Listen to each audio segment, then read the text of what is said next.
We are back on the Rational Boomer podcast. Hopefully, your day is going well. It's Monday. It's the start of another week. To start of yet another shit show, because every week is a shit show.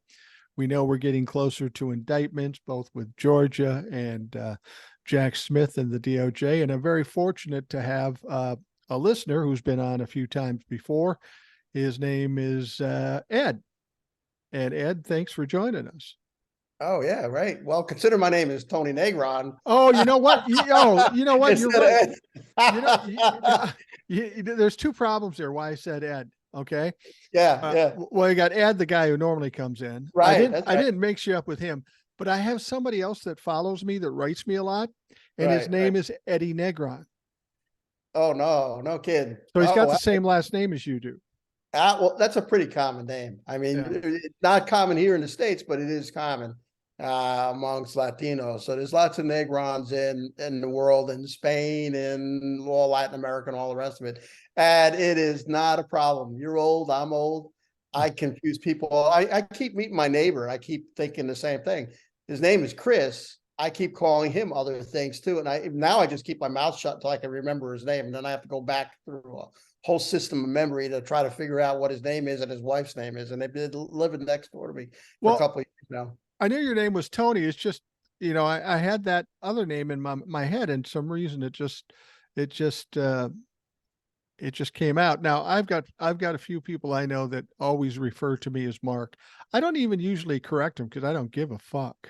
I don't even like them that much. So listen, if you want to call me Ed the rest of this broadcast, that's okay. Nah, I don't. Okay. I don't. That was my screw up. And don't even take it out and going back over the tape. Leave it in there. I am. That's how, I told you before when we were off before the show started. The whole point of doing what I'm doing is I'm not doing the extra work. I'm going to sit down. We're going to let things fly the way they fly. And that's going to be in there. Just like yesterday, I don't know if you heard of this noise was going off. I'm going, what the fuck is that? And it was an Amber Alert coming over my phone. I could have cut that out, but that would have been work. What the hell? Yeah. Not worth it. We're just a bunch where we just got to ease into everything and let things flow. We're just a bunch of people here just talking. Yeah, Shit happens when you're just talking. Exactly. Well, Tony, what for the folks at home, we've talked about this before. You're a retired gentleman, a man of leisure. I am. Yeah, a man of leisure. I'm a little older than you. I'm 68. Well, you look good for 68. Oh, thanks. Whatever good for 68 looks like, I don't know. But you're involved in this lightsaber thing. Why don't you just tell folks what that is? I want to give the proper when promotion. When I retired, I had been a military officer, and then I worked junior ROTC at a high school here in South Carolina. And when I retired, I didn't want to have any bosses. That was number one. Number two, I wanted to do something worthwhile. And then, number three, I wanted to keep working with teens, particularly teens with maybe disabilities like high functioning autistics or and other adults. And I wanted everything to be low cost. I didn't want to go play golf with other senior citizens. That's big down here. I didn't want to play pickleball with senior citizens. I see them in Publix, which is a supermarket chain down here in the South. I see enough of them. They block the aisles with their carts. They run you over in the parking lot. So I wanted to do something worthwhile. So I started Aiken Saber Academy.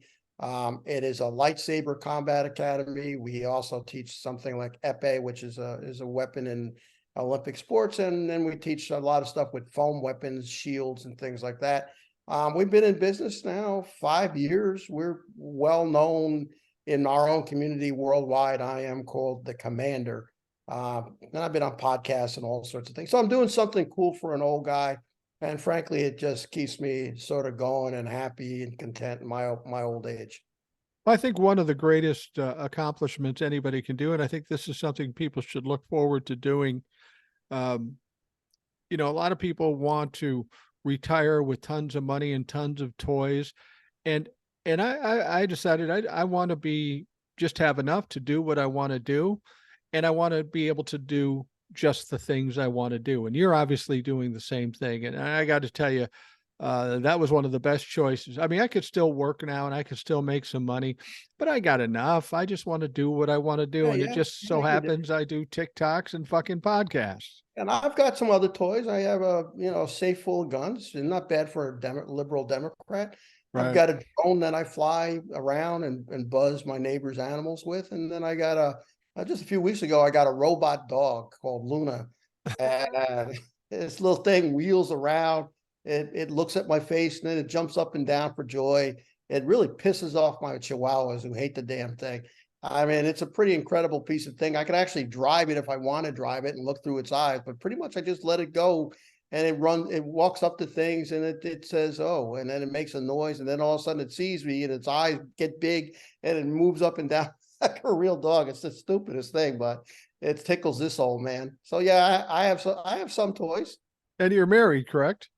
I am, and she puts up with my shit. She just said, "I'm here right now," because she said, "I've had enough of you today." Yeah. No, I get that. I get that. I get that too. And I just want to correct something you said earlier. When you got out of the military, you didn't want to have a boss. I don't know your wife, but I'm Oh, pretty sure yeah, you well, have a boss, I call her the general. the I might general. have been a commander in the Navy, but she's the freaking general here. Yeah, She's just awesome. She's actually, for those, I've actually been married 3 times. The first was a disaster. The second, she passed away in 2014. And then I was lucky enough to fall in love one more time, my third one. And this one's going to stick. And hopefully I'll go first because I don't want to have a record going on here, but she's a wonderful lady. And she came with a family. So I started all over again. With kids and grandchildren and everything else. And I'm just fortunate and blessed to have the life I have. absolutely. I in October, my wife and I will be married 40 years. And we never had big parties for our anniversaries. I've got 2 sons, so they don't do fuck all about anniversaries or birthdays. Right, right, You right. need a daughter to get that done. You're And I absolutely right. and I said we should have a party, and she goes, for what? For being more married 40 years. Nobody would have fucking expected that. I'd never done That, anything in my life for 40 years. that is absolutely worth the party.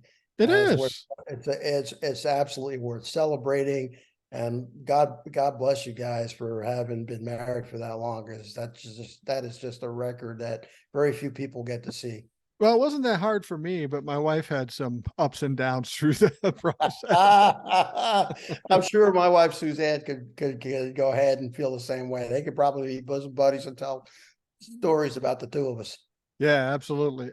Now we're going into this week, and I always get excited. This show's being recorded on Sunday night, and it'll air Monday morning. So there'll be things happening starting Monday, whatever they may be, that we won't know about yet because we're doing it prior to Monday. But I'm expecting to see a lot of activity. We get that every week. There's something crazy that comes out, or something compelling, or something scandalous. And we had a lot of things going into this weekend.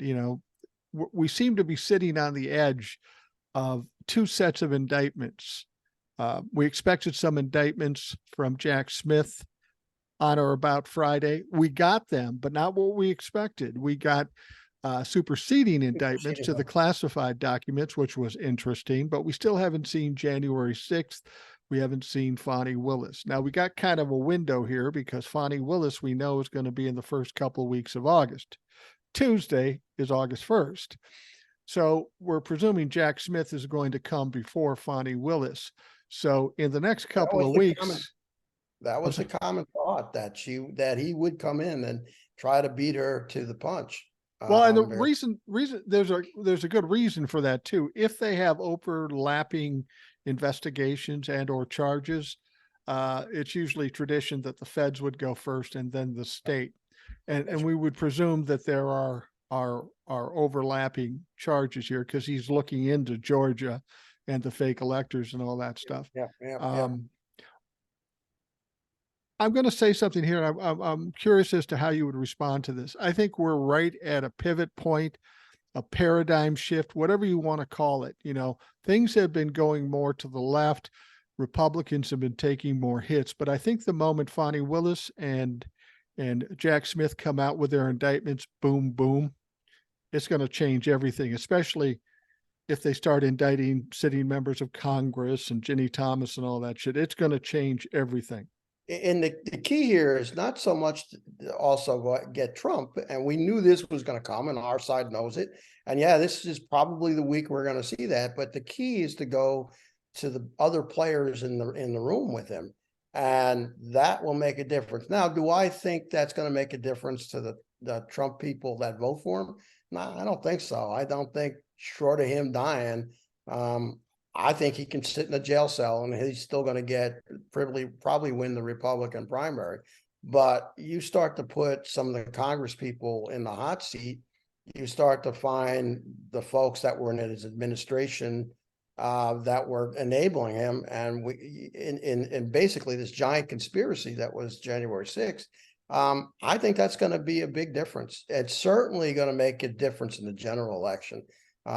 I think his support is going to slowly decline once the indictment's in. So if you're referring to that I think you're absolutely right. I think we're going to finally, people are going to start to wake up and go, oh, no, this is just too much.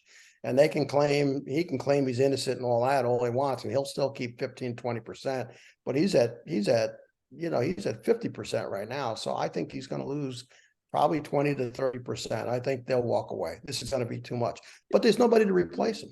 That is the big problem. There is nobody coming up that can replace him. It's not going to be DeSantis. No, not going to be Rick Scott. It's not going to be any of those other players. They're just not in a position to do it unless the money on the right starts to sink all their money into one person and flood the airways and the media with as much as they can on that one person. well, here's the thing is I'm hoping that Donald Trump holds on as the front runner as long as he can. I agree. Because then I think he will drop out. He will have to drop out. He's already losing funding. He's already losing support. Somebody sent me a video of a podcaster who was a big Trump pumper now getting back on his heels saying, Rudy Giuliani said, "Oh, all this stuff in Georgia was bullshit, and I've been fighting against it." And they're finally realizing that they're looking foolish. I mean, it's amazing it took this long for some of these people to realize it, but they are starting to realize it, and more will realize it. Yeah. I think Giuliani has already made claim months ago that he had something to if it went against him. And I think to stay out of jail, I think he's going to go ahead and pull that out of whatever pocket he has, and maybe it's more recordings. Trump seems to open his mouth whenever there's a microphone around, so maybe it's more recordings. And if that's the case, that'll probably be the clincher. I mean, for the other side, it's already going against them right now from our side. There's too much in the pipeline in indictments for him to get away. Now, will he do jail time? I don't know. I think Biden will be happy to see him put in jail, but I think the Congress, the representatives on the right, are going to fight tooth and nail because they want to get power in 2024, regardless how bad it looks. They're going to pull every dirty trick that they can. But well, you're right. Take this premise though. Think about this. Donald Trump has the support of the Republicans in the House and in the Senate to a large degree. But when I was talking about this paradigm shift, when this January 6th indictments come out, we presume it's going to be Donald Trump and some of his inner circle. But you have to believe that there are going to be some sitting members of Congress, in the Senate, and the House that may get nicked too, because they were in communication with the Oath Keepers, the Proud Boys, Donald Trump himself. There's got to be some connections there. What I think will happen is the moment people in Congress start getting indictments, then the support of Donald Trump will wane completely because they're going to be too busy trying to save their own ass, let alone trying to sidle up to somebody who's going down with the ship. I think the big get was Mark Meadows, to be honest. Oh yeah. That was the big get. He knows who, and he knows when, and he knows where.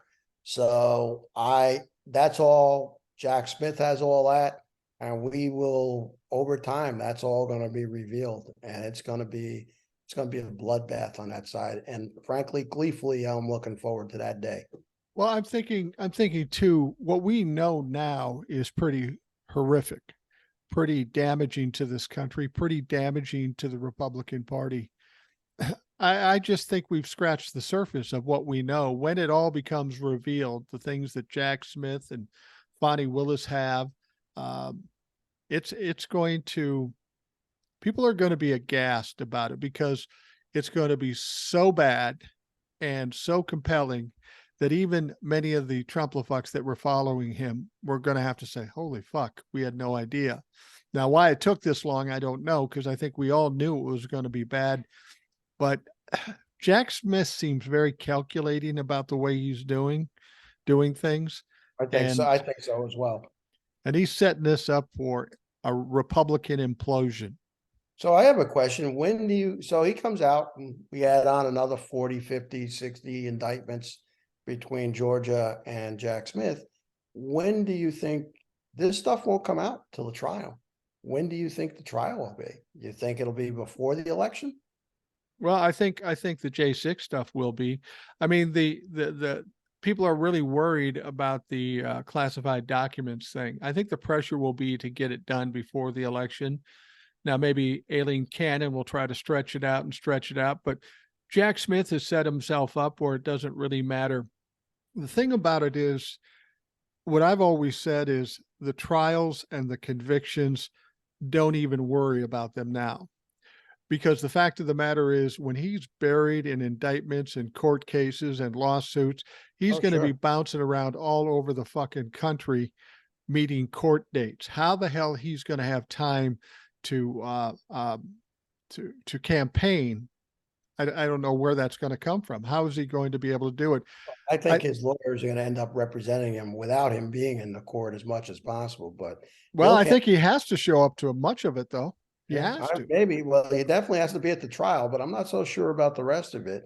And some of this that can be done video, and I'm giving him the benefit of the doubt. I don't know how they're going to work out the logistics, but I think he knows he's got to put a lot into trying to win the presidency. Otherwise, he's definitely going to jail for sure. So we'll see, but I think he's going to be hot and heavy and that's the only part I might disagree with you. Will he be spread out thin? Sure, he'll be spread out thin.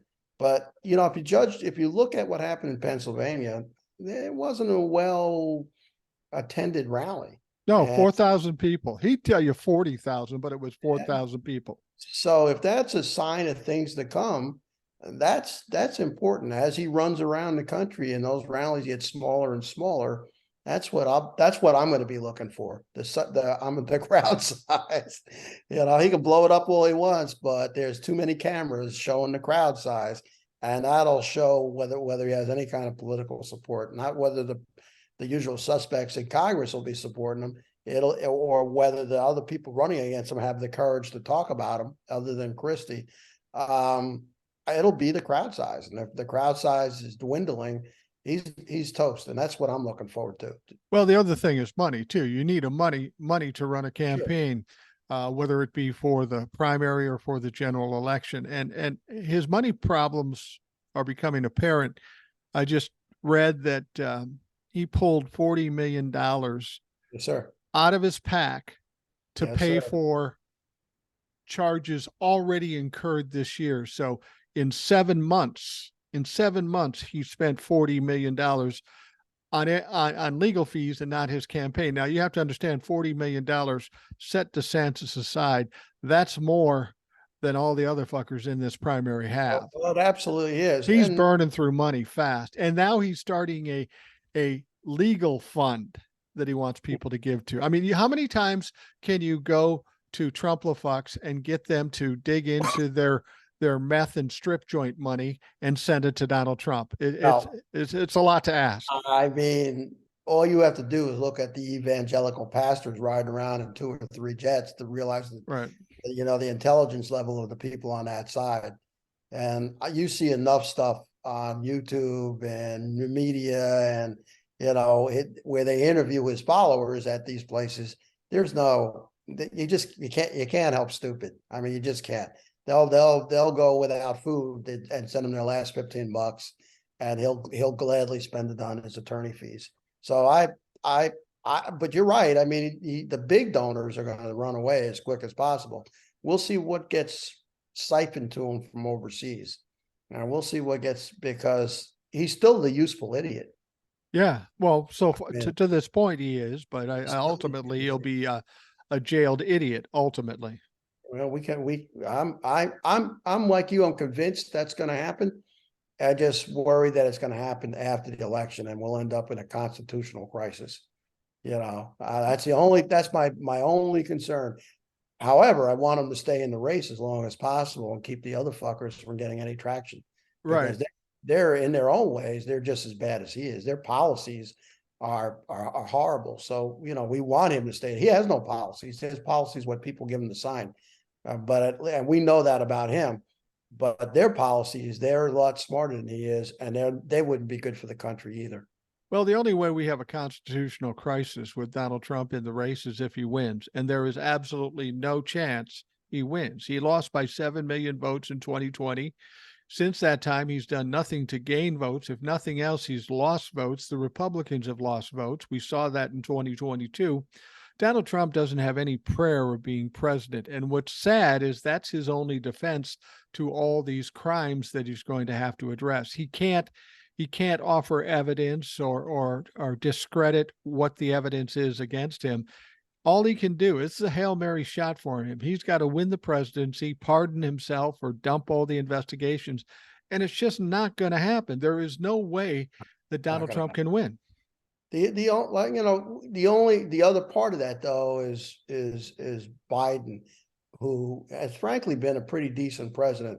Yeah.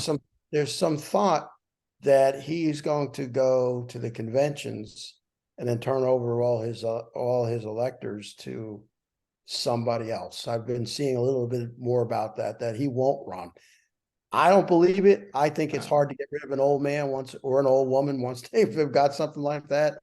But let's just hope he stays healthy. I don't believe that. I think that's bullshit conspiracy things that, Yeah. Democrats spew as well as Republicans. Here's the Yeah. deal. I'm not a big Biden fan because I think he is too old.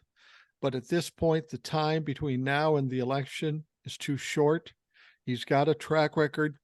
There's no point in getting to the convention and upsetting the apple cart.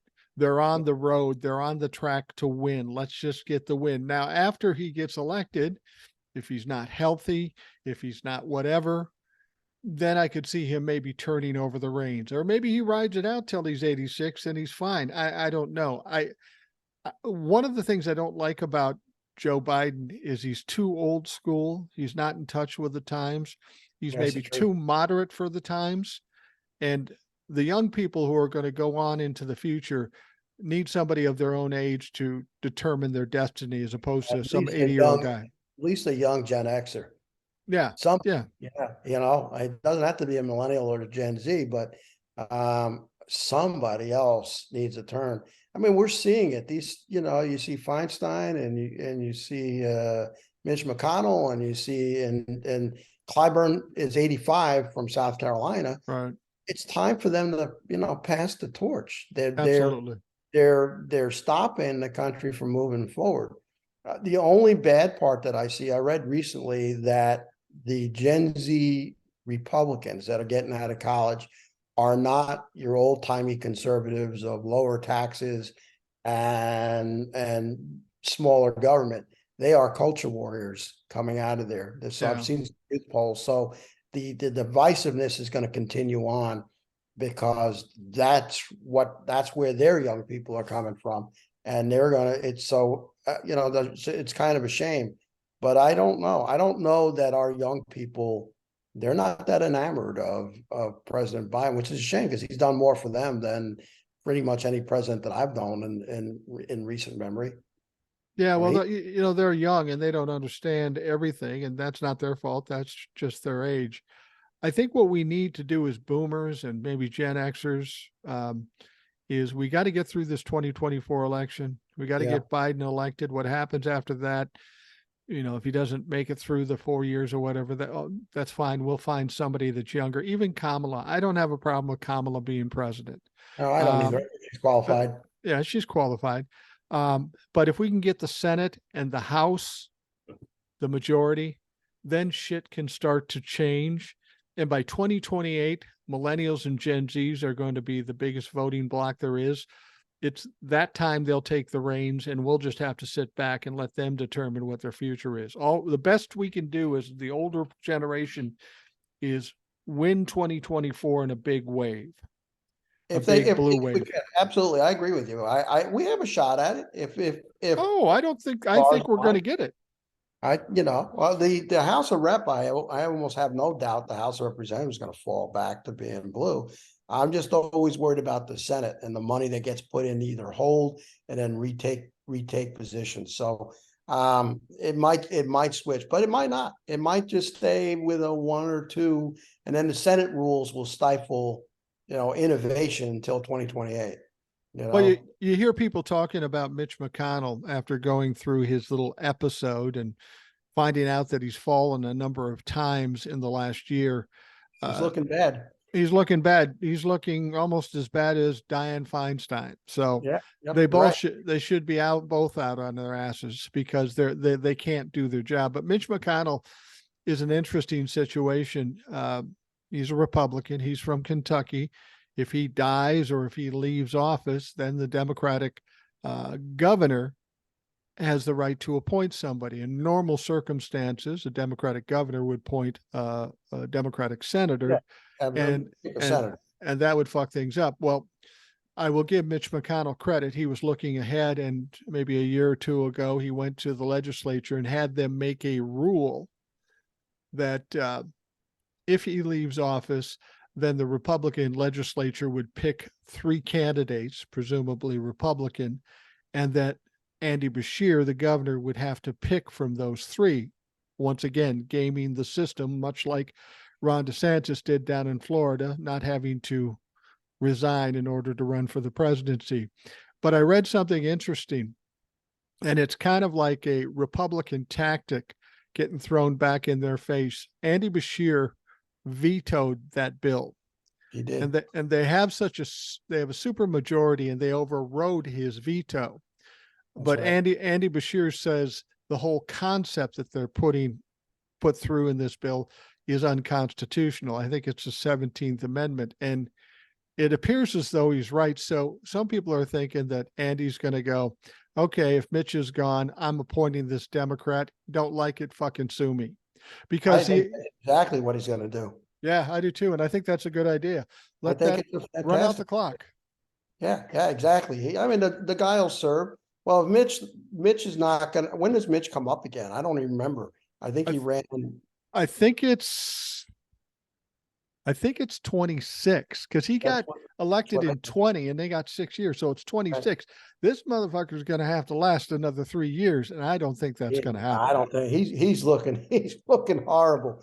I don't think he'll be alive in 3 more years. But I think you're exactly right. I think Beshear is going to go ahead and appoint somebody, and then just say, screw it, fuck it, come in, try to sue me, do whatever you want to do.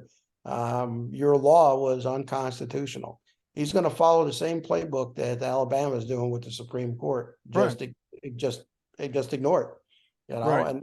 and that's the right thing to do. There's McConnell credit though. He's a mastermind. He is, but there's a difference between Alabama and Kentucky in that this is a law that was passed by a Republican, a partisan legislature. What Alabama is ignoring is the fucking Supreme Court. That's a big difference. Well, we'll see if the Supreme Court slaps them down, but I haven't seen sign of anything happening right now. Well, no, everybody's on vacation. The fucking Congress took off for 6 weeks for summer vacation, and we aren't going to see them till September 1. I'm not sure that the Supreme Court's going to do anything one way or the other, to be honest with you. They're too partisan. Well, the Supreme Court should be worried now because if 2024 happens and Democrats get the majority in the House and in the Senate, there's going to be some changes in the Supreme Court. There has to be. We can't run a democracy without a credible Supreme Court, and we don't have one right now. Oh yeah, this is really, really bad, and the corruption and the cronyism is unbelievable. You would think John Roberts, I mean, it's his name that's going to go through history as being the head judge, and he's not doing anything. So if the Senate forces ethics reform on him, then we'll see. It's going to be a fight between the two, but I think they're going to lose because I think the law is strictly on the side of the Congress.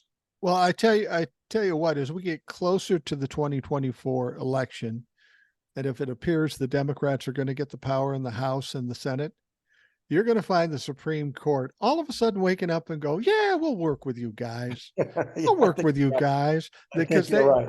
I mean, we saw that with FDR when the Supreme Court wasn't cooperating with regards to some of the social programs he was putting out. He says, well, if you don't fucking do that, I'll just expand the court. And they said, you got a good idea here. We'll go with you on So this. I have two questions for you about the Supreme Court. Number one, after 2024, do you think that a couple of the older members of the Supreme Court will retire if the Democrats take power? And then number two, do you think that, let's say Biden wins, well, he will win. Do you think he should go ahead and pack the court?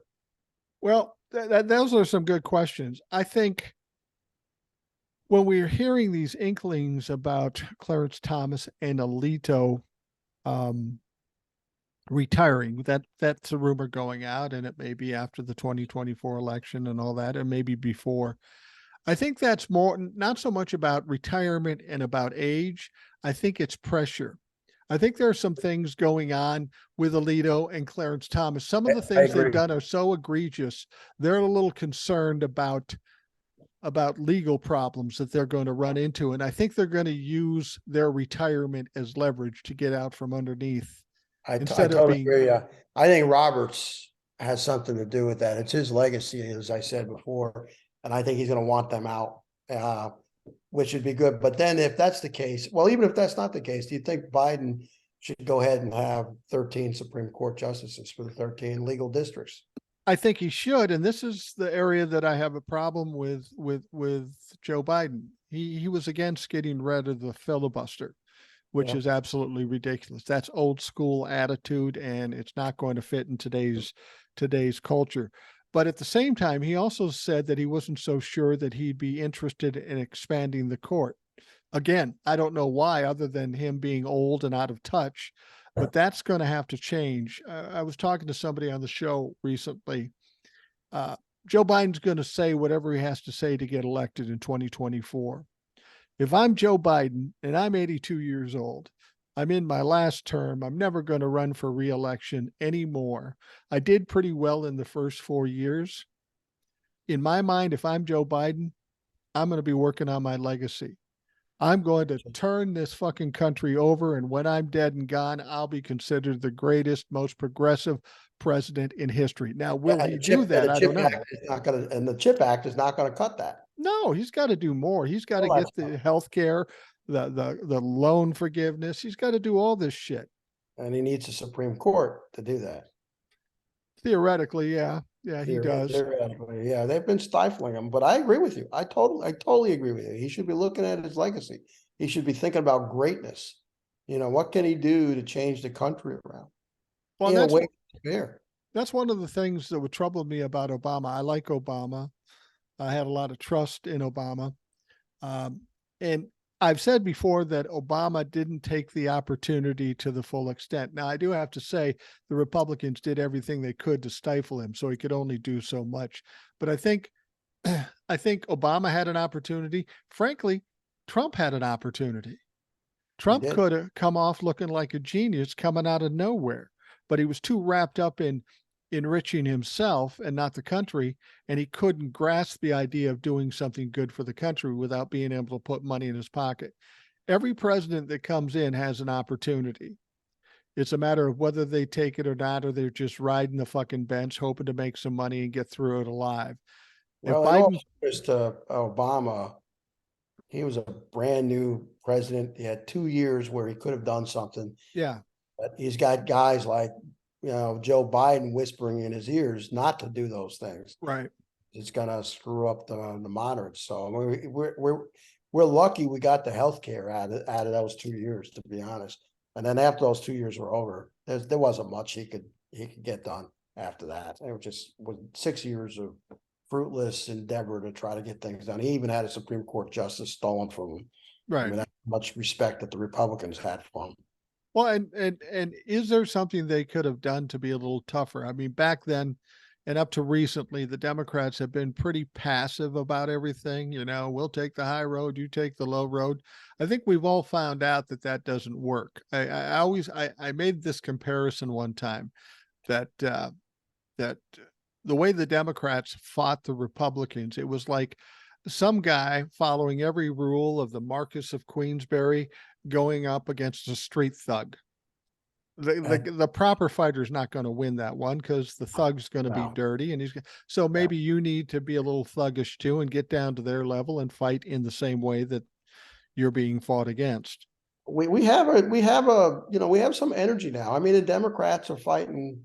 I think they're fighting appropriately. They're not spending their money appropriately for the kind of hard hitting ads that you need to see, but they're saying the right things. They're embarrassing the Republicans at all the congressional meetings and hearings. You've got people. I'm turned into a big fan of Gavin Newsom.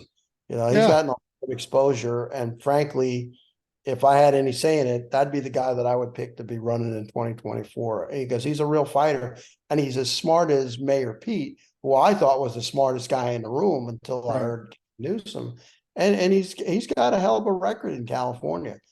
And he can take down somebody. So I'm just not, Biden is not that guy. And that's what we need now. We need to fight them the same way they fight us. They don't pull any punches. They cheat in every single kind of way that they right, possibly can. And we just, oh, well, we should, and that just, it just frustrates us in the States. The young are seeing this, and we need them to come out and vote, but they won't come out and vote if they don't see the fire and the passion right. out there, the Democrats. And it's the same thing. And everybody that's on social media, you and every single person like you, Chasing Oz and Midas Touch, all the rest of those guys who I'm giving a call out to, they all say the same thing about the Democrats. We need to have more fighters. We need to match a Marjorie Taylor Greene with somebody that's, well, it's not harder to be smarter than her, but just as loud, but with the facts. And that's the problem. So 2024, the boomers need to go away, and we need to leave room for this next generation. And hopefully we get a generation of fighters in the Democratic Party. We outnumber them. There's Right. no doubt. We outnumber them everywhere. There's no reason why they even have Florida, for crying out loud, or any of the states. They can have Wyoming if they want Wyoming or Montana, but any of the bigger states they shouldn't have. And so we need to go out there and do the things that need to be done to get people out to vote. You're doing your part, that's for sure. Well, I think me and a lot of people who are doing something similar to what I do, like you said, Chasing Oz, Tom Powell, all those No people, time. Midas Touch, the Lincoln Project, and people like you that come on the show and talk the way I'm talking. People will always tell me, they'll say, you're saying the things I want to say, I can't say, I don't know how to say it or whatever. But the whole point of doing what I did with Rational Boomer was to give the Republicans back something that they've been doling out for years. I'm kind of a weird oddity to them because I'm a Democrat, I'm a liberal, but I'm in your fucking face and I will call you out for whatever you want. We need people to do that more. Now, what I can do isn't going to win elections. I can do what I can do, but I'm going to do what I can do in hopes that other people will spawn off of that. That's my greatest hope, is that if I say something that resonates with somebody, they say it to somebody else, and then somebody else says it to somebody else, and then we create a groundswell of right-minded thinking as opposed to just sitting back waiting for something to fucking happen. I mean, they're dying off. That whole the conservatism as a philosophy has been shown to be fruitless, incompetent, corruptive. It's going to die over the long run. And yeah, I was complaining a little bit about the young Republicans coming up being moral warriors, just like Christians. But little by little, they're getting smaller. That whole base is getting smaller. But boy, I don't want to be dead before we get into a progressive utopia. I want things to happen a lot quicker than that. Yeah, And absolutely. and for that to happen, we have to have leaders that are willing to fight and willing to make the big changes. And the biggest change comes from the president of the United States. And we had the wrong guy up there. And like I said, great, you got the chip act passed. You got your friends with Mitch McConnell. You're both fucking old as possible you can be. You're both going to be dead in about 5 years. You know, we need more than just those kind of achieve. We need that stuff, but we need more. We need a national health care plan. We need environmental change. We need to fight back Christian nationalism and put it back in the box where it belongs. We need to fight the rise of fascism. How are a bunch of neo-Nazis able to go to these rallies by gay people and stir up trouble? Why aren't they being, arrested? And why, why is the Nazi flag being even shown in the United States? It's because we're letting the other side have too much power, and we need to put it back. And at the end of the day, I hate to say it, money funnels everything. And we need to reveal the puppet masters and how much money they're funneling into the system. And they're really only funneling it for their own benefit. They really don't care about any of these issues because none of these issues touch them. They get on their yacht, whichever one they want. They go out to the middle of wherever the nice place to go, or they fly there on their private jets. They don't get touched by any of this stuff. They're not even aware of these problems. They just sink their money into politics to buy more leverage for their own self-interest.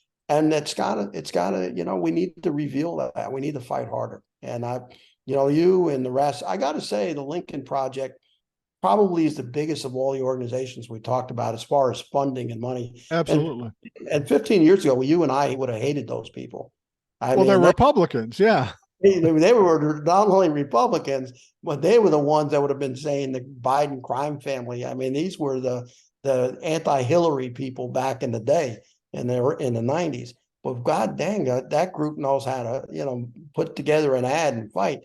More money should go, and they should just take the ads straight from the Lincoln Project and put them on nationally or statewide, because they do great ads, and they do it with humor or they do it with hard hitting stuff. So I've become a fan of theirs, even though I'm not sure how much I would like them if I met them personally. It's kind of like Liz Cheney. We appreciate her decency and honesty, but I would never vote for the bitch because she's way too conservative.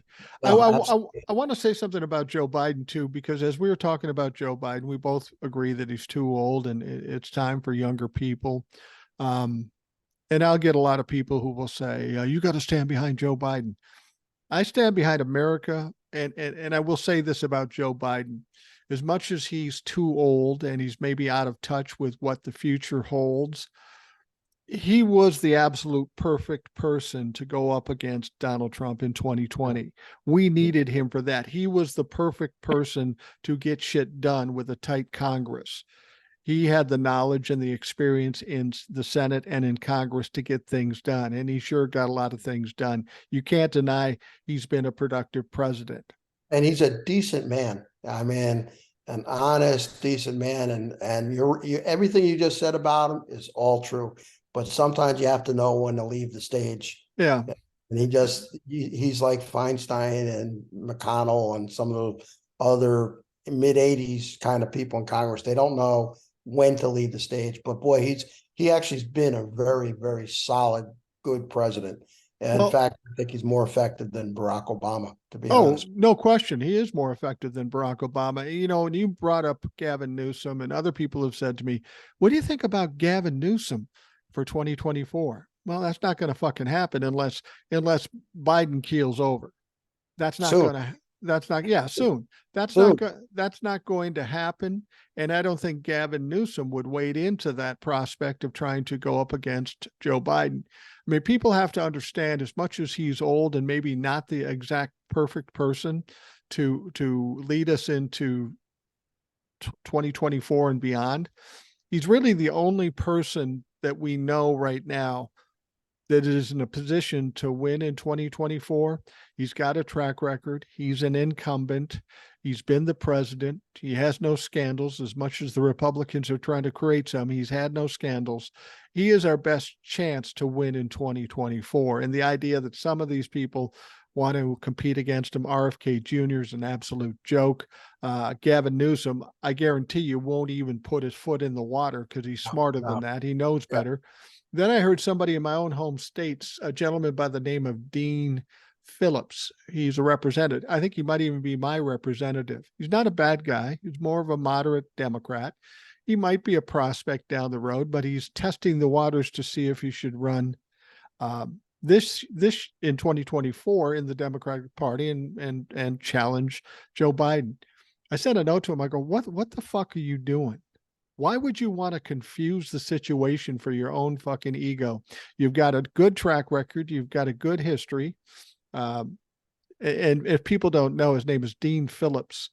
His family owns Phillips alcoholic beverages, like like Phillips vodka, which is shitty vodka. It's a low end stuff, but he's got a little bit of money. I just don't know why he would put his name in there and do that. We got to make this as unconfusing as possible. Right. And really, and the thing is, he's running for 2028 because he doesn't have a chance now. True. But we don't need him to damage or mark up our best chance for 2024. And that's why we just don't need that from him. And that's the thing that troubles me about our politicians and both parties, Democrats and Republicans. They seem to be willing to risk now or the country simply for power's sake. We talked about Mitch McConnell, but you got Dianne Feinstein. This woman is being propped up and she's talking. People are talking through her like she's a fucking ventriloquist dummy. What I heard about her is that she won't retire, and people want her there because they don't want Gavin Newsom to appoint somebody else who would have a head start in the senatorial race, because we've got Katie Porter and we've got Adam Schiff running. And if he and the thought is he was going to appoint a Latina, I don't know, congressperson, some politician from his own state who would have a leg up on beating those other two. I'd rather see. I mean, but Feinstein's got to go. I mean, she's not making meetings. She's not making votes. She's not even sure where she's at. No. And it's cruel to do that, I mean, it's cruel to embarrass her constantly and taint her legacy. She's got to make it another 16 months, and that might be fucking pushing it. But the thing with Gavin Newsom is that he promised he would appoint a woman of color for that Senate seat, which precludes Katie Porter or Adam Schiff.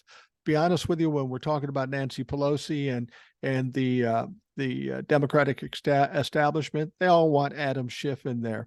And I have no problem with that. Adam Schiff would be a great fucking senator. I hope he does get in there. He really would. My biggest problem with this whole thing, Katie Porter and Adam Schiff are running against each other. Does that mean we're going to lose one of them completely from Congress if they lose? That would be horrible. I would be really horrible. I like both of them. And, if they could hold on till 2024, maybe those two losses won't be so bad. Maybe there'll be a blue wave and the House of Representatives will be 15 to 20 or 30 Democrats over the Republicans, because I think that's a very good possibility to happen.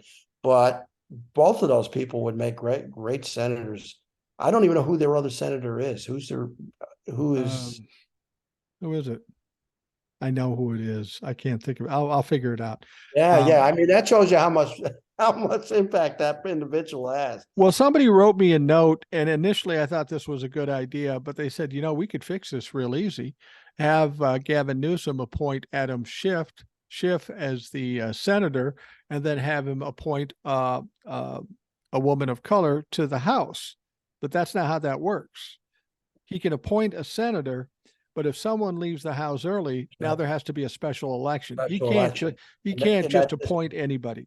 That's right. And whoever the other senator is who's made no impact on you or I would be wonderful if Schiff and Porter were the two senators from California. Yeah. Well, yeah, exactly. It's going to be interesting to see what Nancy Pelosi is going to do. I mean, she's fucking 80 years old too. Okay. I'm just looking here. The two senators from California are Dianne Feinstein, and the other is Alex Padilla. Now, Alex Oh, Padilla is oh, that's right. he's Yeah, relatively new. he's new. Um, he was the Secretary of State of California, and he's pretty good. He's Yeah, a yeah, pretty good yeah. senator. He's a pretty solid guy. I think he would make a good member of the next president's cabinet. Yeah, yeah, To be exactly. honest, get him out of there and make him put him in the cabinet in charge of, I don't know, immigration if that's where we need him, or Homeland Department or something like that. And I love Katie Porter. I've Oh, I been do too. watching.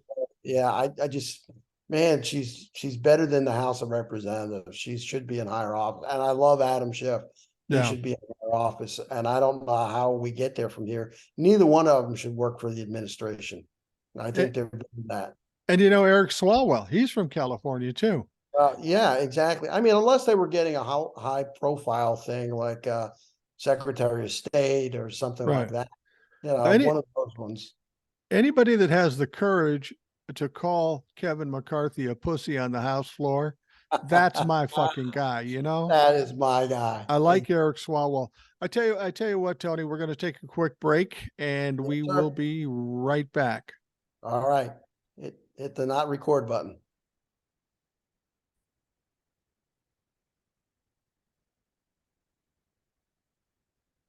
We are back on the Rational Boomer podcast. I have Tony on the show with us. He's a listener. He's been on before. He's emailed a number of times. Always good to have Tony on. He has some great insights, great perceptions.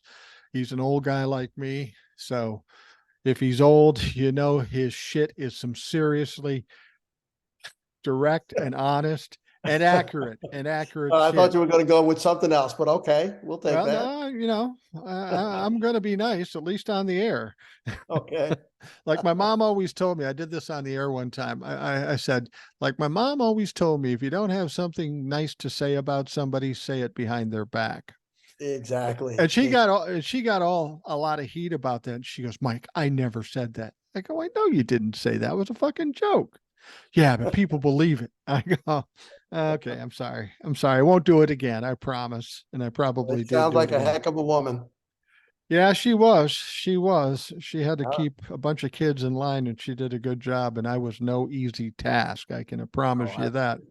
well, I listened to you talk about fighting the other day on your podcast.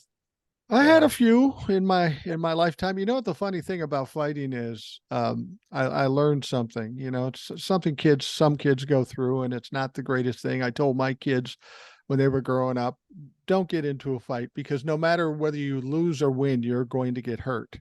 If you win, at the very least, your hands are going to be in pain, and the chances are you're going to get at least punched once. And if you've ever been punched in the nose once, you know you never want that shit to happen again. So they avoided it. But what I found was when you got to a point and you fought a bully or whatever, if you won convincingly enough, you almost never had to fight again because you became an unknown commodity then. And bullies don't jump on anybody unless they're sure they're going to kick their ass. And now, if sure. they're not sure, they go, well, all right. And all you have to do is say, seriously, want to fucking do that? I'll kill you. They'll go, okay, forget it. I won't go into any stories, but I grew up in Bayonne, New Jersey, and grew up in the projects, and I was just going to leave it at that. So I had a tussle or two in my lifetime. Yeah, I can imagine. I grew up in South Minneapolis and it wasn't a tough neighborhood. So I can't imagine what it is growing up in the projects and some of the shit that goes on down there. Yeah, yeah. You mentioned you really seem to I want to say this. This is so fucking bad, but you know me, I'll say it anyways. What I wanted to say is Tony had a real hard on for wanting to talk about Hunter Biden's dick pics. Yeah, all right. That's a good way of putting it. Yeah, listen, to me, that's like one of the stories. I guess it was last week that she did this. Yeah. And it just is it's so surprisingly bad that she got away with it. And yes, the Democrats yelled and screamed, and yes, she got tons and tons of bad publicity out of it, but she got away with it. And it really does show the difference between the craven, corrupt Republicans and the Democrats. You got one on the side of angels and you got one on the other side. And you know, Marjorie has got a warm place waiting for her when her time comes, because she's not going up. She's going down. But I mean, how does she get away with it? I mean, that's the thing. She's such a crass, she's such a disgusting, and she's such a stupid woman. And yet she is following the Trump playbook, where any news, any mention of her name, bad, positive, negative, is good news for her. Yeah. And I think she's going to be around a long time, unless she's done something in this January 6th thing to get rid of it. And I can only hope that that's what we see. You know what Well, I mean? I think she has, and I think she's going to be taken to task for it. Do you know why she showed that picture? I think I know why she showed that picture. Well, I mean, the crass thing is she had a hard on Yeah. for Hunter Biden. He's a good looking guy. Well, So, yeah. knowing her history, she ain't no Christian woman, that's for sure. No, she's not. But what happened there is, when they're in this hearing, showing that picture, there was no context for showing it. It had nothing to do with what they were talking about.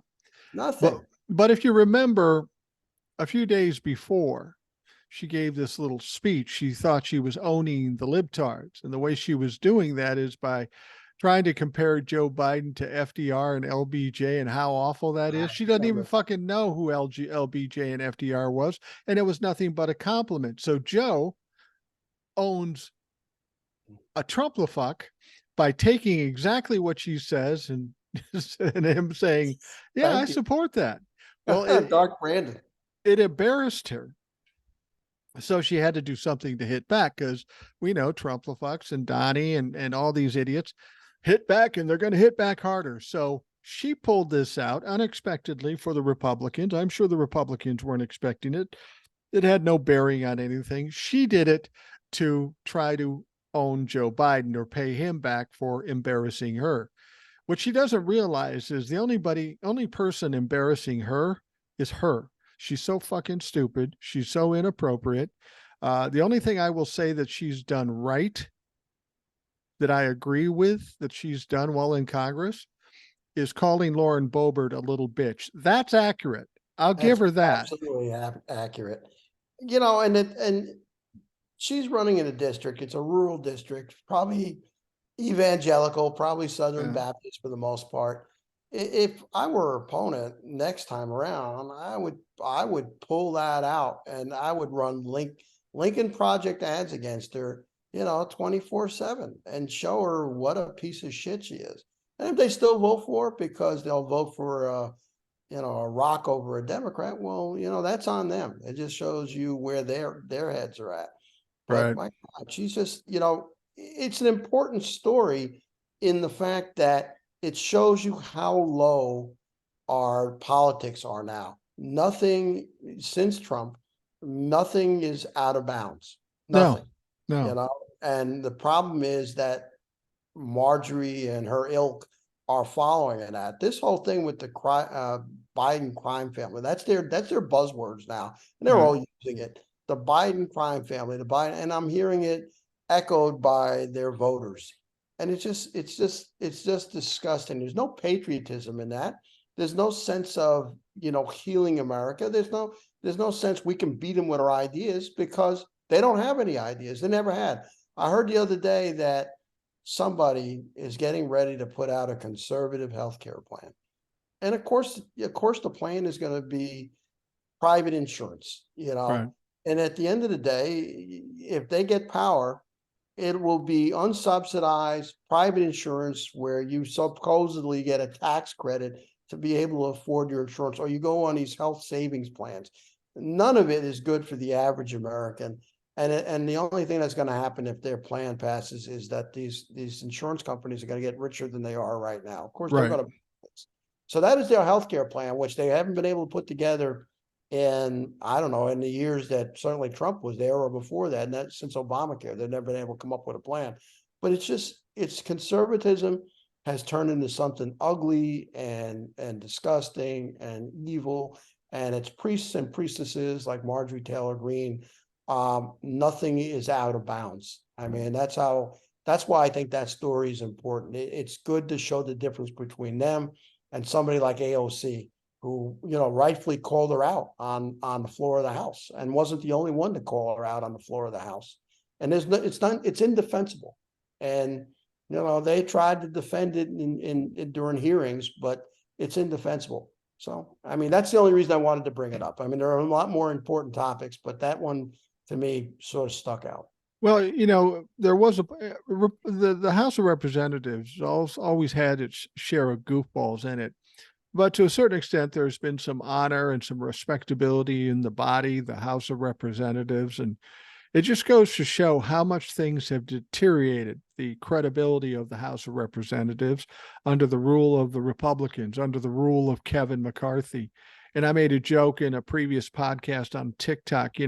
It's so bad now. It's like a dive bar with a bunch of drunks fighting over politics. It's really what it is. And I suggested, if we're going to go that far, we might as well go all the way and put up an octagon in the fucking rotunda and start pitting Republicans against Democrats in the circle and let them fight it out.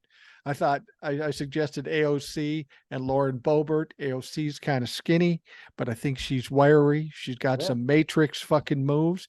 She would destroy Lauren Boebert. I think so too. And, of course, you said it the other day before. Swalwell will just wipe the floor with McCarthy. I mean, but our guys shouldn't have to sully their hands with this rabble that's running the House of Representatives. And the thing is that there are decent Republicans in that conference, and they're moderates. And why are they going along with this stuff? And now the talk is about trying to impeach Biden. Why are they going along with that? They know there's nothing there. They know Biden didn't do anything. Why? And it can't be, they just can't want to win an election that badly where they're going to sully their reputation by going along with this nonsense. All they have in terms of the 2024 election is attempting to smear Joe Biden, like they tried to do in 2020 with the Ukraine and the dirt, like they did with Hillary Clinton in 2016. That's their only strategy when it comes to elections. Let's try to smear them, give them a bad image, and we'll win by default. Well, it hasn't worked in 2020, 2022. It's not going to work in 2024. I think that with this impeachment thing, I just don't think that's going to happen. First of all, they're on vacation for 6 weeks. It'd be a perfect time to forget about it and move on to something else, because they've had hearing after hearing, and every time they've been embarrassed.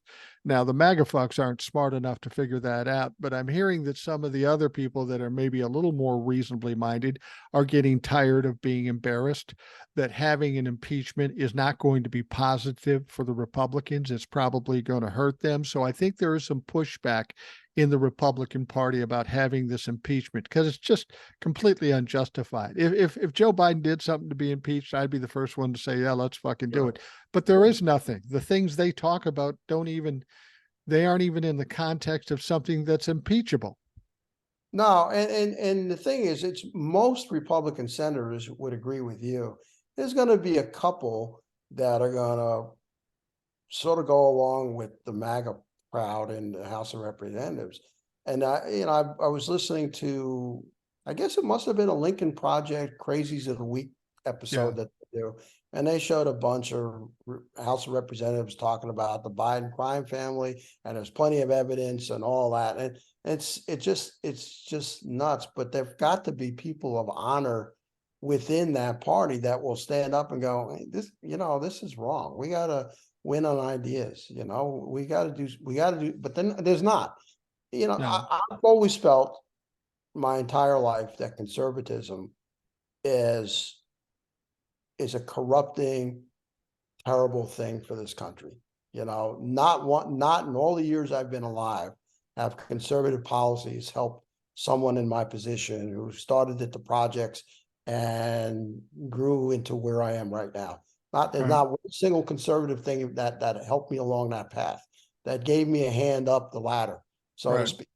And it continues to block and stymie anything that helps regular people.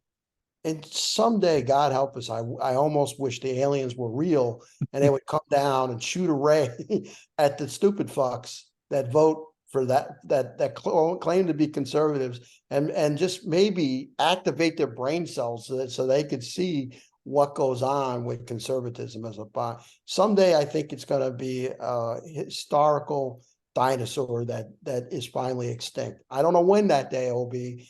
You and I probably won't be alive, but that's what needs to happen. Conservatism is not really a governing principle. No, and I don't think conservatism really exists right now. The people that call themselves conservatives are the same people that added 7 trillion to the fucking budget. That's contrary to what they normally believe, or what they believed up until Donald Trump. The conservatives are about giving money to the rich and taking it away from the middle class and the poor. That's not conservatism. That's Right, something but Mike, entirely different. it never has, ever since Buckley No, I was, know. when William Buckley came up with the principles, it was, less taxation, smaller government. And we can never name any time that the Republicans were in power that any of that ever happened. It's a fig leaf. It's a fig leaf of a philosophy that really has never existed. Well, conservatism was part and parcel with trickle down, and we know trickle down theory never Genius. worked. So conservatism doesn't work in the realm that they say. I mean, they've done a good job selling the concept of conservatism. I can sit and talk to people that don't have a lot of money, and they'll vote conservative because they want lower taxes, and they want smaller government. That's okay if that was true. You know, when Donald Trump in 2017 cut taxes, it was a smoke and mirrors thing. He gave 2 trillion to the rich. He gave us crumbs, but it wasn't enough that he gave us crumbs. But then it was sunsetted, what, a year or two ago, Yeah, phased and, out. and it was taken back. So in essence, Donald Trump raised our taxes. Yeah, But these absolutely. people are fooled by this. They fall into this rouge this ruse that they're getting something, and in fact they're taking away from them. Yeah, I mean, we did in South Carolina last tax year. For some reason, they decided to send everybody money Yeah. out of taxes. I got $800 back. I did my taxes. I have a tax attorney. She did it, and I sent it in, and whatever I owed, I owed. And then I got $800 back. Well, why did you do that? I'm pretty sure it was an election ploy. We have like the worst roads in the country. We have the number one most dangerous road. I think it's Highway 17 in the country. Right. So why are you guys sending us money back when there's stuff to be taken care of? There are buses that need to be bought for education. There is funding that needs to go for highways. There's repairs that needs to be done. You still have Medicaid costs that the state still have to bear. And that's conservatism. They go, well, we're conservatives. It's your money. We're going to give it back to you. Well, and then you hit a pothole, and then you got to pay $1,000 to fix your car that just broke an axle in a pothole. Right. In essence, what they're doing by sending you that $800, they're buying votes, is what they're fucking doing. See how good a work we did for you? We gave you $800. Now let's get your vote. I've always had a problem with Republicans. The middle class pays a lot of taxes. I presume we pay the majority of the taxes that help run this country because there's so many of us. Is it so crazy to think that for our investment or our payments into government that we would get something in return? It only makes sense. And what really struck me about the Democrats and the Republicans was a while back when they were trying to do the Build Back Better thing. And they said, this is a transitional bill, money coming back to the middle class. We've seen nothing like this in 80 years. Wait a minute. We've been paying taxes all these years. And now this time, which didn't work, this is the first time we've gotten this kind of money back after 80 years of paying taxes. Finally, they consider giving something back to the middle class for all the money they've paid, and it doesn't pass.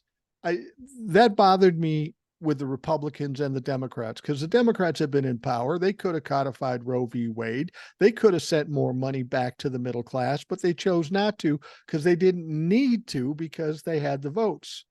And that's the only thing I'm concerned about 2024 if the Democrats take power. Are they as enthusiastic about paying money back to us once they have the power? Listen, if they took our money, and I pay a lot in taxes, I'm not going to even say how much I pay, but I do pretty well in my retirement, enough to help two other family members and support them, and one almost totally. I that one family member gets Medicaid from South Carolina State. I pay for housing and car and all that, but her health care comes. I don't mind paying taxes if it comes back. I wish we had European socialism, to be honest with you. I'm not, it shouldn't be a dirty word. You go over to Europe, they're freaking happy. They Yeah. pay just as much in the way of taxes and get so much less back. Listen, I'm a retired military officer. $860 billion for military, but then we don't have a national health care plan for everybody. That, it seems absurd. It seems wrong. I want us to be the strongest military in the world, but when we spend more than the next 10 countries behind us, well, that's a little overkill. And we get programs.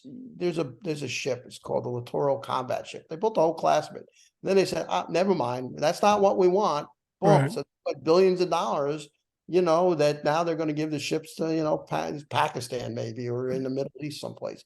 And then that's happened a number of times. They come up with a program, it's billions of dollars a program. They go, that doesn't work. We'll just sort of stop it. And that's just in the military budget where they can't even pass an audit. They need to pass an audit. We need to, we pay taxes. We ought to get something back, but you get what you vote for. And if half our population believes that conservatism is the way to go, then they're freaking brainless and they're stifling anything for the rest of us. Yeah.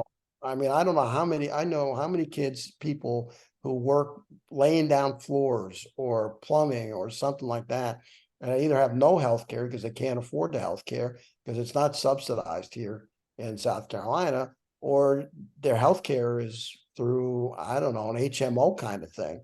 And when they really need it, it's not there for them.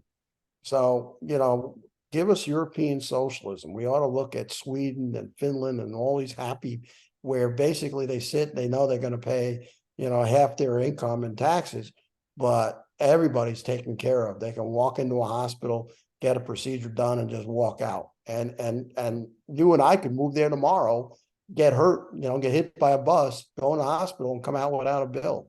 I Right. mean, we're a sad, pathetic, stupid country in a lot of ways. I don't want to call us a shithole because we got a lot going for us. But when the Republicans stand up and say this is the greatest country on earth, well, if you're talking about militarily, yeah, I guess so. And if you're talking about it as a society, we're not even in the top 10 No. in my view. No, I think we do have a great country. I just think we're being led by criminals and corrupt motherfuckers, and that's the problem.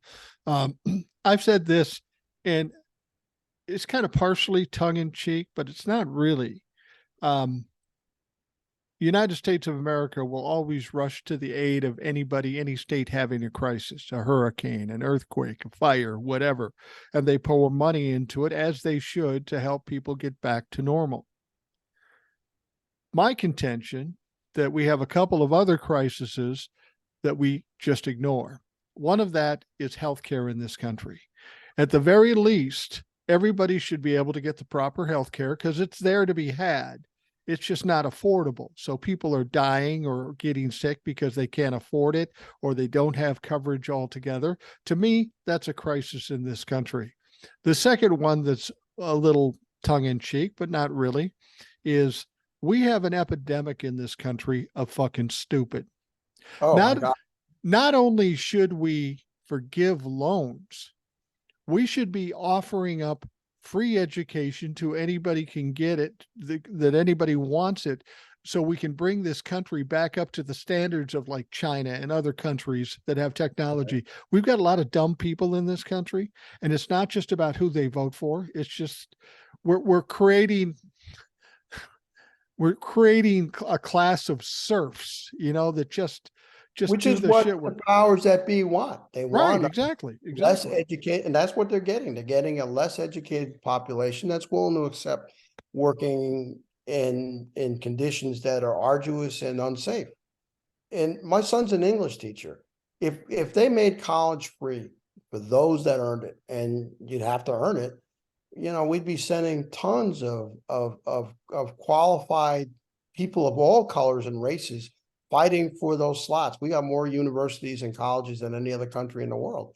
Right. And, and if they fought for those rights to go to there because it was free, there'd be no stopping this country with the inventions and the innovation and everything that would come. We have the capacity to be a great country. Our politics, our corruption is stopping us. Well, it is. Well, you know, talked about the defense fund. We're paying, what'd you say, 800 billion, is it? 860 billion, I believe. 860 billion. We don't need to spend that much. We're not spending that money to protect this country. We're spending that money to feed the military industrial complex, who then in turn puts money in the pocket of the government. It's all grift. You could probably do half of that and not have a problem and not make us any weaker. I mean, some things are just basically military welfare. For example, we have to have a certain amount of shipyards to build our military ships and frankly, to work on our maritime. That's just the way it is. China has 10 times as many shipyards. They're building, say, 10 frigates for every one that we put up. Right. So you have to spend military defense money to keep those industries alive and growing. But then there are just things that don't need at all. I mean, how many different kinds of aircraft do we need? Why don't we're finally getting smart. We have one aircraft that all the services are now using.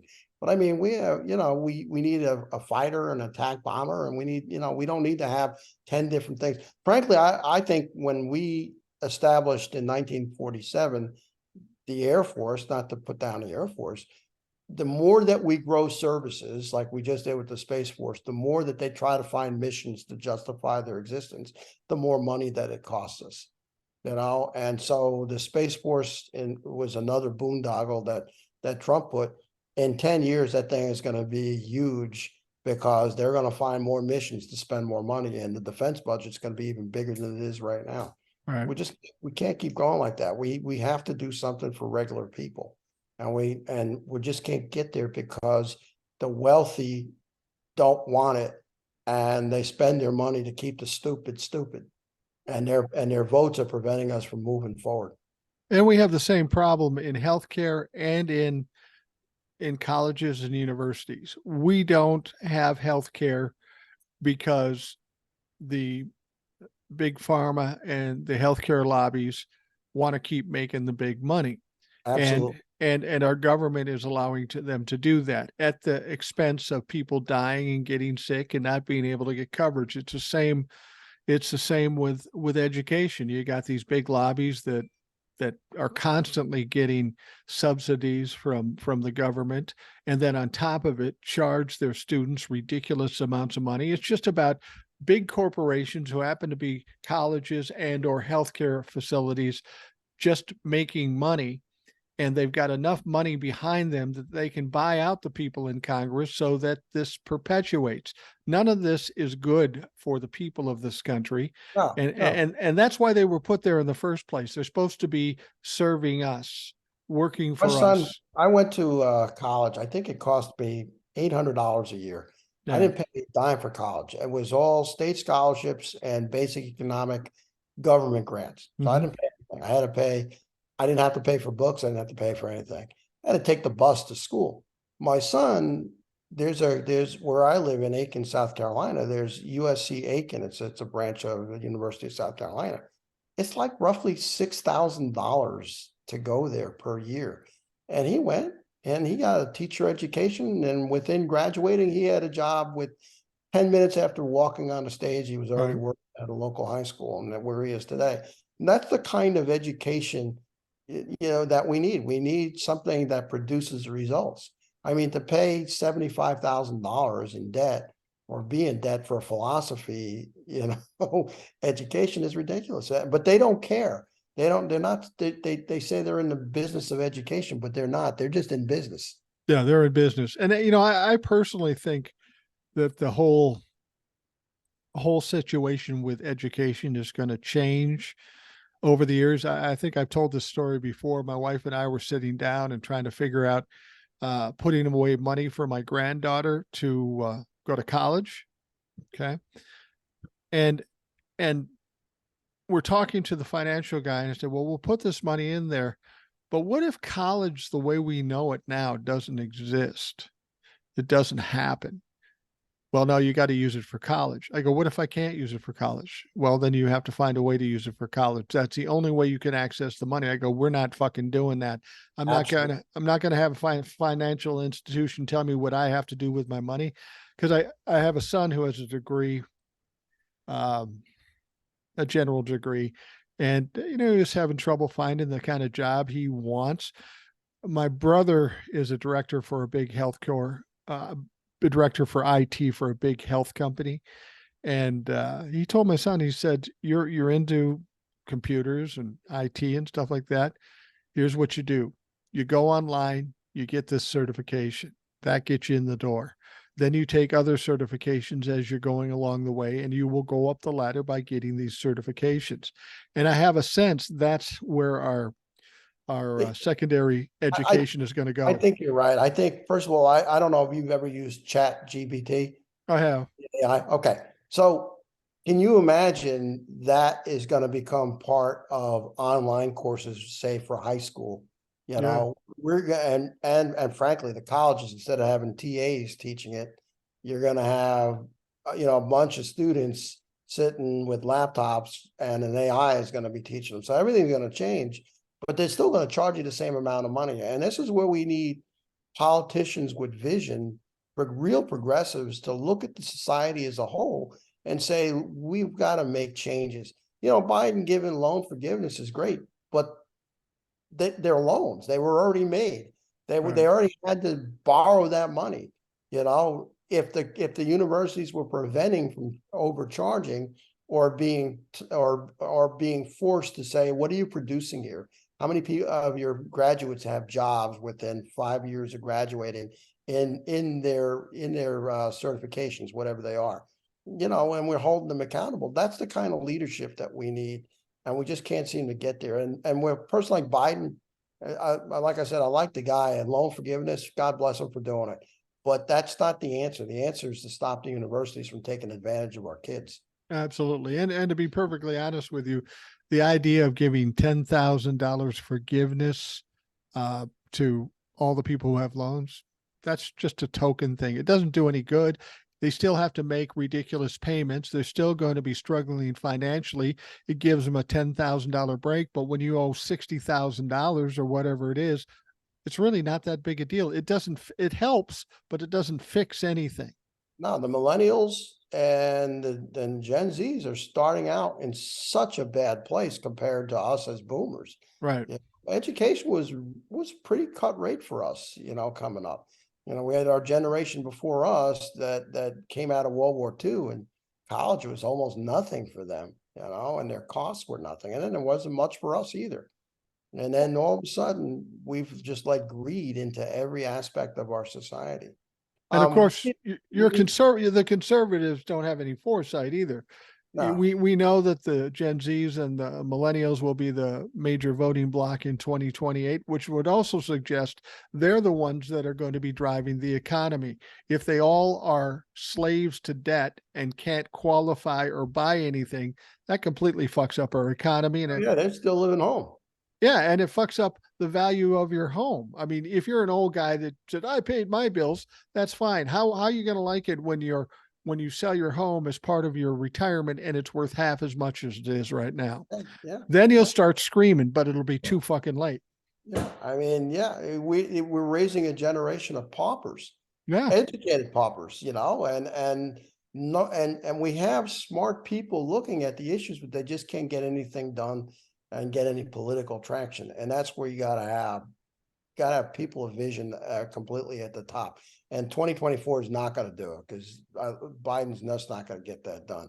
We need to overwhelm Congress. I don't think we're going to do it in 2024, but with any luck, if the Z's and the millennials stay in touch with what's going on in politics and vote as their lives depend on it, because they do, then we'll see it. I mean, they're the ones that are going to reap the effects of climate change. I mean, you and I are seeing hot summers, and it's not going to get any better. What I'm hearing from the Republicans is that, what do you expect? It's summer.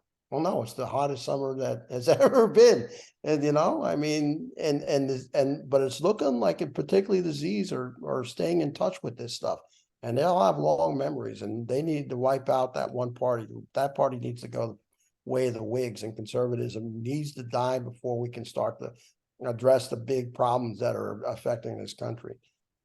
We need to get to DeSantis. I mean, Yeah, let's if I talk had a about that hard on for dipshit. the dick pic, I really want to talk about that moron.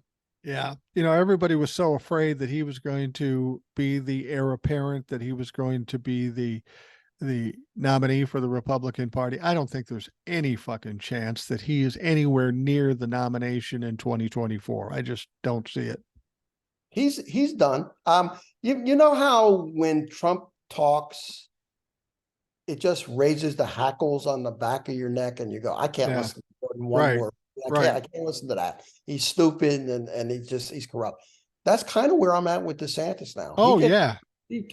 And I go, my God, that's one of the most dislikable individuals I've ever heard. They were making fun of him on all the news stations yesterday because he talked about some little girl's icy, telling her she had too much sugar. Oh, good to see you, as he's talking to a 6-year-old. I mean, he's just so unlikable, but he's really screwed Florida up. And do you think if his next time running for governor, you think he'll still win? I don't think he can unless he changes the law. I think he's run out his time. He can only do 2 terms. Well, maybe I'm wrong about that. Maybe it's some states are like that. I don't think he can win. No, I mean, with all the people who are struggling right now with the main business in that country or that state is tourism, and nobody wants to fucking go there anymore. I don't. Disney, I'm sure you're well aware that Disney World is kind of like desolate now. I mean, the numbers are down, 40-50%. Right. But I read today that the Democrats in Florida are getting a little bit more energetic about upcoming elections. They were after they got their heads handed to them in the last election.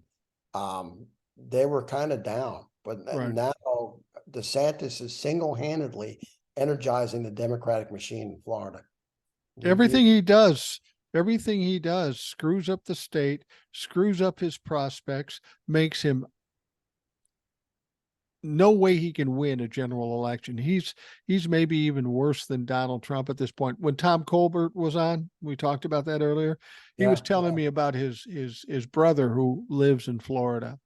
And he has a house down in Florida. And of course, he has to insure that house down in Florida.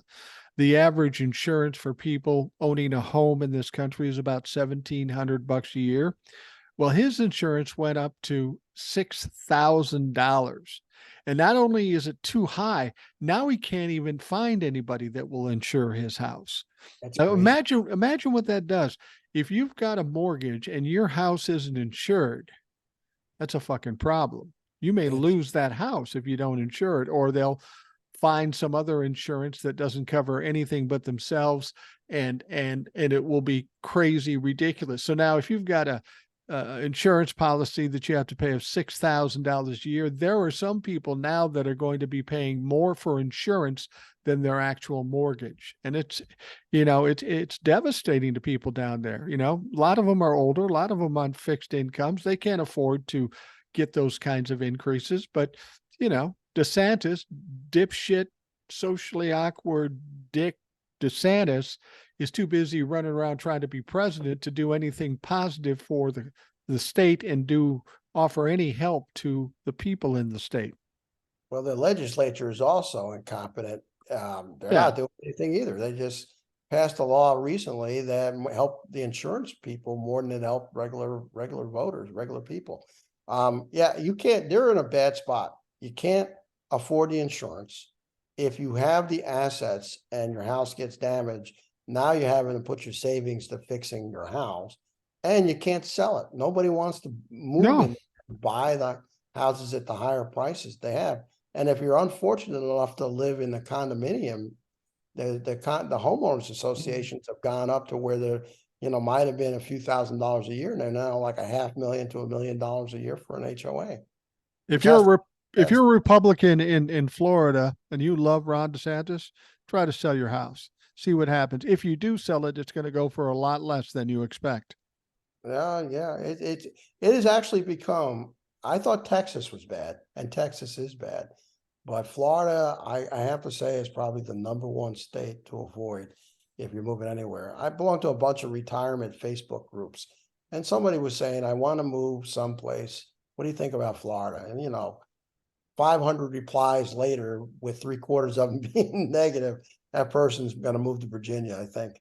Yeah, there are better places to move than Florida at this point. And I love Florida. There's some beautiful places in Florida. I have friends that live down there, but I'm not going to go down there and give that government any kind of money. I'm obviously partial to Savannah, Georgia. It's not really a retirement home, but it kind of is. But it's Yeah. it's such a friendly community. It's not tropical in the winter. It's about 60, 65, but that's Right. fine for me because it's minus 65 here.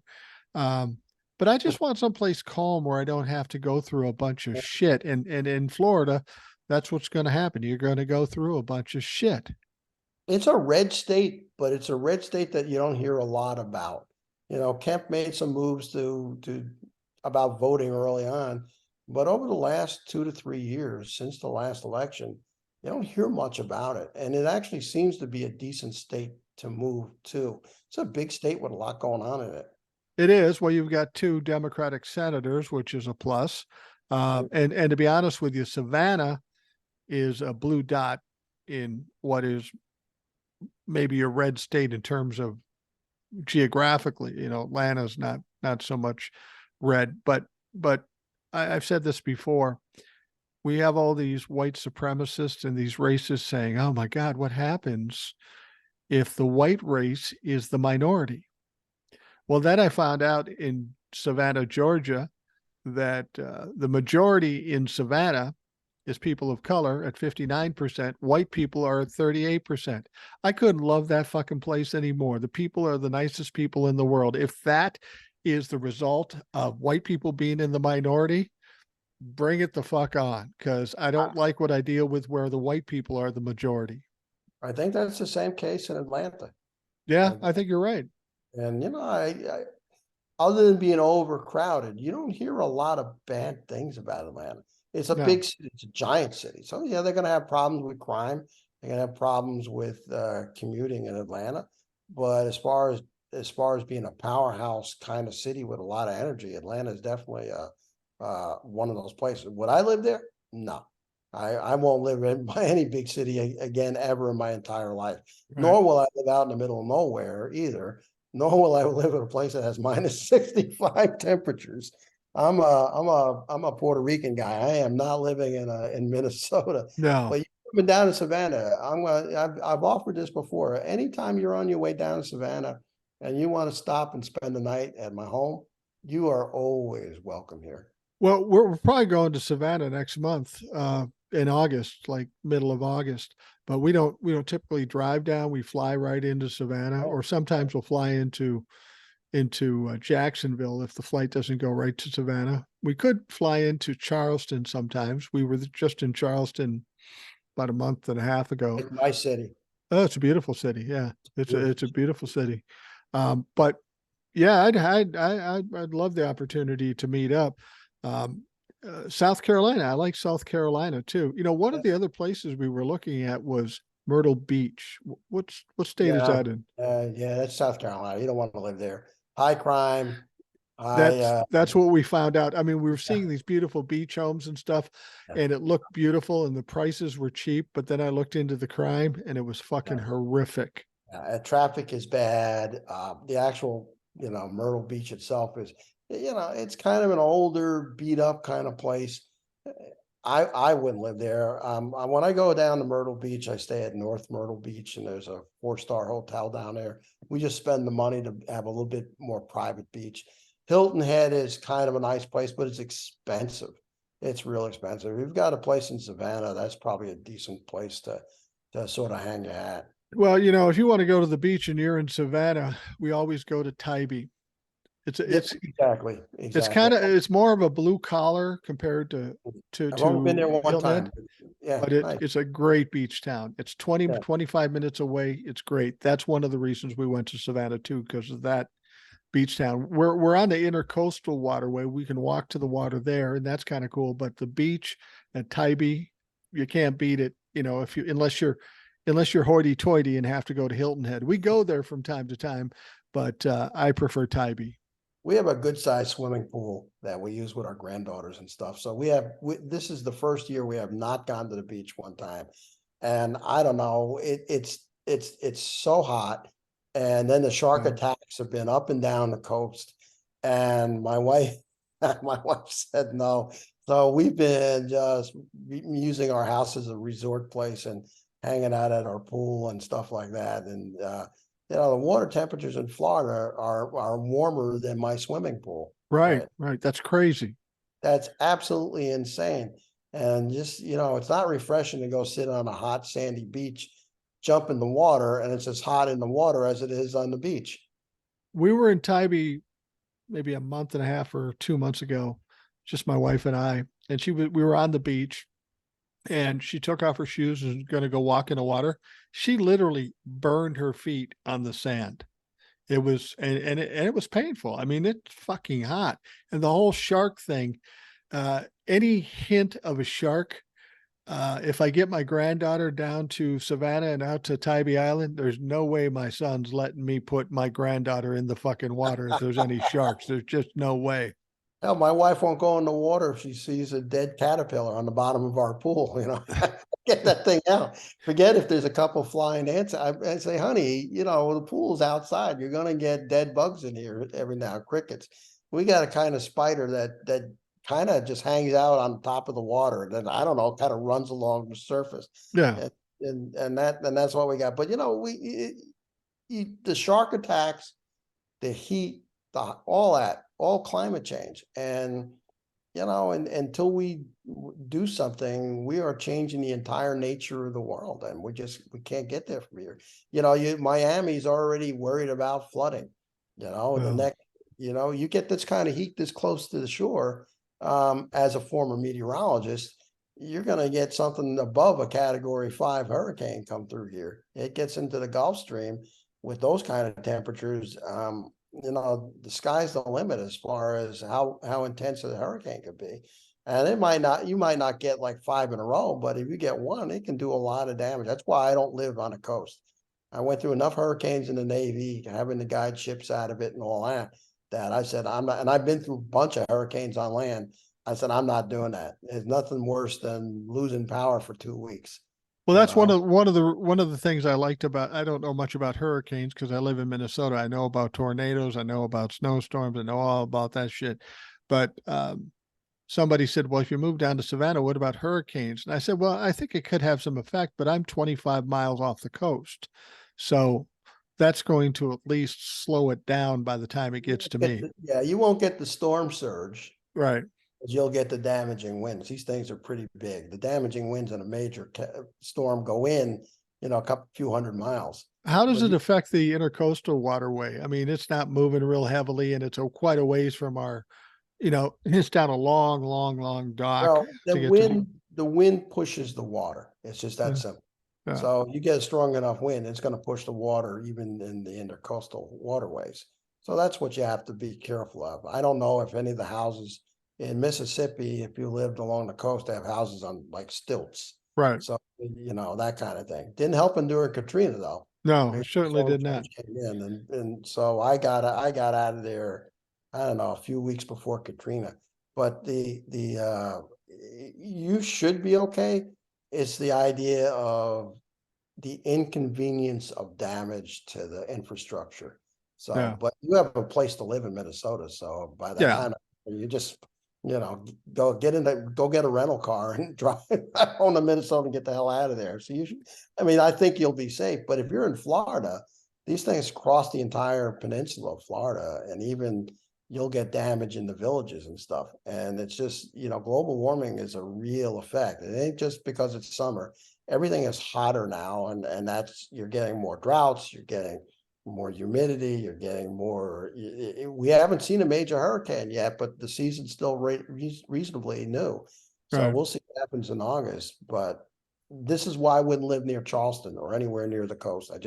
I made up my mind when I moved down here. I'm not living by the coast. I love the beach. I miss looking at boats in the water. But nobody's doing anything about global warming. And so no, I live in Aiken. We don't get snow. You know, we get a tornado now and then, but very infrequently. They get more tornadoes in Tennessee than we get right here. So weather-wise, I'm in a pretty good place. How far off the coast are you? Oh, we're 2 or 3 hours. Oh, really? So yeah, 2.5 it's not going hours. to reach you. Yeah, we're close to Augusta, Georgia. So we're up Midlands, I think they call it. Okay. So it's a nice little tourist town. It's not much here, but it's not rural. You know, it's a downtown, but a really nice downtown. We got everything you could want. Our politicians are, of course, all Republicans. We've got 3 Republicans running for mayor. It's a weak mayorship. The current guy has a number of cleaners here. And actually, when I was in ROTC, he would pick up our uniforms at the end of the school year and then bring them back refreshed before the new cadets came in. Wow. But we've had they're pretty good. It's divided. You can see the historical divide. So this is where Sherman's march to the sea was stopped at the Battle of Aiken. But you can Gotcha. see the historical divide between where Black people live or people of color and everything else. You go across an avenue and it's totally different than on the other side of the avenue. Politically, it's what you would expect. It's gerrymandered. Right. So the city council's got a couple African-American ladies. They represent their districts, but the politeness up here is totally different. It's run. They make stupid mistakes when they build stuff sometimes. But as far as politeness, even back in kind of Jim Crow 50s and 60s, they were going to build a new high school. They built a new high school for the African Americans. It was still segregated, and they left everybody else in the old high school. So, there's that kind of Southern politeness that you just don't see too many places that still here. And then now it's a retirement community, so there's always a little bit of politics with the seniors. None of the seniors are blue. They're Yeah. all red as can be. Old people suck. Yeah, they came, Trump came through here I actually went to the Trump rally that was here in Wow. 2016. Yeah. I actually sat behind him because I was a veteran, and they gave my brother a sign. I said, put that fucking sign down. You're not holding that sign up. But there we were, and we were on the news that night waving, even though we weren't going to vote for him. Of course, there were some protesters, and I had some of my former students, now police officers, had to take the protesters out. It was a cool event to go see. Wow. Well, we're running out of time here. We're going to wrap things up. I appreciate you coming on, Tony. It's always a pleasure to talk to you, as it is all the listeners, but you always have some great insights, and being that we're contemporaries, we have similar mindsets and similar attitudes, which sets us apart from most of the old fucks out there. But hopefully we can stir some emotions and resonate with some folks and keep them talking loud. That's my goal, is to keep people talking loud. What's that? You make people think. I mean, I catch you, like I said, 5 or 6 times a day on TikTok. I need to think, and I really need to not panic, and you're responsible. So yes, it's a pleasure to be here. I'm sorry I got a little sidetracked there at the end, but it's been a fun event for me. Well, no, I appreciate that. And like I've always said, it's my fucking show. We'll do whatever we want, and we'll take it wherever we want. This isn't a formalized interview or a show. It's just 2 old guys talking, or an old guy and a young guy, or a young gal talking. It's just, this is what needs to be done in this country, is people of a like mind need to be talking, and then talking to other people. We need to control the narrative, and we can't do that without talking. Yeah, well, your podcast is an important part of that conversation. So God bless you. Stay young. Well, Stay on. No, we need you for about another 30, 40 years out here well, doing. I don't know about that, but I got to tell you, with my 3-year-old granddaughter, I'm certainly getting some cardio in, so that's good. I've got a 4-year-old, a 5-year-old, and a 6-year-old, so I understand. I love grandkids. It's it's it's not like having regular kids. It's more fun than having regular kids. Absolutely more fun. And the nice thing is, at some point they go home, Right, right. and you can just take a deep breath and relax. We my granddaughter was getting into something, and I was kind of protecting her, and my son says, well, "You know what this is about. You had us, you had kids," and I said, "Dude, here's what you have to understand. I knew you when you were little. I know her when she's little. I like her a lot better. It may be weird that I like my grandkids better than my regular kids, but you guys are in your 30s now. You can fucking go out on your own and not have to get my approval. I'll take care of the little girl, and you guys just fucking mind your business." And much respect, and say hello to your family for me. I mean, what a wonderful thing just to know you. I always think it's an honor and a privilege to be able to come on the show with you. Well, it's an honor and a privilege to have people, first of all, willing to listen, and then secondly, willing to come on. I mean, when I started doing the podcast and the TikToks, the whole point was to get to this point where uh, it was it was almost like a radio show. I don't want it to be a radio show because then you can just listen to the radio. But I wanted enough people that wanted to hear it and feel a certain responsibility to have to deliver something. And I've gotten to that point, and I'm appreciative of that. It's given an old man a reason to live, besides my granddaughter. Well, my son, who's a high school teacher, is going to be listening to this podcast tomorrow because Okay, cool. when we're done, will you send me the link so I can listen? And I went, Absolutely. yeah, it's the first time he's ever asked. He was shocked. I told him, but I guess it just didn't set in. And now he's going to listen to this tomorrow. I'm happy to hear you, to be honest. My family doesn't really listen to my TikToks or my podcast. They say I hear you talking 24/7. I don't need to fucking listen to it. My oldest son did say he listened to one podcast at least, and the only reason he did that is because a couple of his buddies that he grew up with that I know um, went to him and said, have you heard your dad's podcast? You should fucking listen to that." So he did. I don't know if he listened to the whole thing. And, he's not going to come out and say, "That's great," or or "That sucks." He goes, "Yeah, listen to it." Okay. Yeah, my wife is like your wife. She listens to me go on all the time about politics. Probably my biggest accomplishment, I've turned her from a Republican to a liberal Democrat. So I'm gonna take credit for that and take whatever points and send me a door prize for that. It's funny. My wife, whenever we're in the car together, she listens to a podcast of a morning show in town here. And it's the most popular morning show in town. And she's always listening to it, and she's always quoting them and laughing about it and saying, "What about this?" And I've never been that impressed with it. And she says, "Why? Don't you think they're funny?" I go, "Yeah, they're funny. But, I've been in radio for 40 years. This is all pretty much formula shit.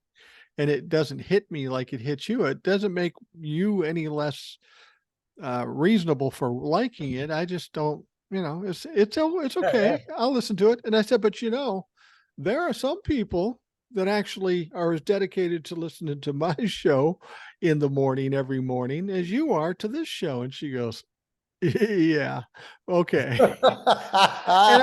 And I say, I don't know that it's the same a number of people but there are loyal listeners, and Hey, God bless wives, right? yeah, no shit. They keep your head on straight and keep you humble.